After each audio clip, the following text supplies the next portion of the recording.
Hello সবাইকে, Nayka থেকে আমি আরেকটা লিপস্টিক অর্ডার করেছি, সেটাই আজকে আপনাদের সঙ্গে শেয়ার করতে যাচ্ছি।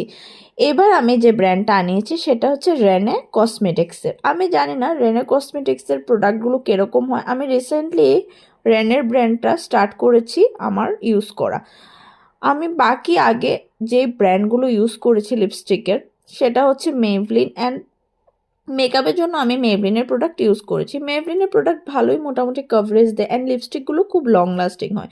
এটা যেটা আমি এবার পারচেস করেছি সেটা হচ্ছে H2O cream hydrating lipstick from Rene.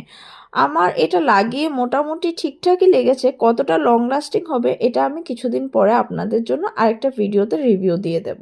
কালারটা আপনারা একটু দেখে নিতে পারেন। এটা মোবাইলের কালারের জন্য একটু ডার্ক লাগছে, কিন্তু এতটা ডার্ক কালার এটা নয়।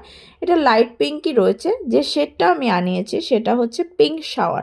আমি একটু পরে আপনাদেরকে আমার রিস্টের মধ্যে সোয়াচ করেও দেখিয়ে দিচ্ছি কালারটা কীরকম রয়েছে। আপনারা তাহলে বেটার বুঝতে পারবেন কালারটা কেমন রয়েছে। আমার মনে হয় যাদের লাইট স্কিন টোন রয়েছে ওদের জন্য এই কালারগুলো ঠিক আছে। আমার জন্য ব্রাউন শেডগুলোই ঠিক আছে, যেহেতু আমার ডাস্কি স্কিন টোন রয়েছে। আপনারা দেখে নিতে পারেন শেডটা ঠিক এরকমই রয়েছে। কেমন লাগলো আমার ভিডিওটা কাইন্ডলি জানাবেন। আপনাদের জন্য পারচেজ লিঙ্কও আমি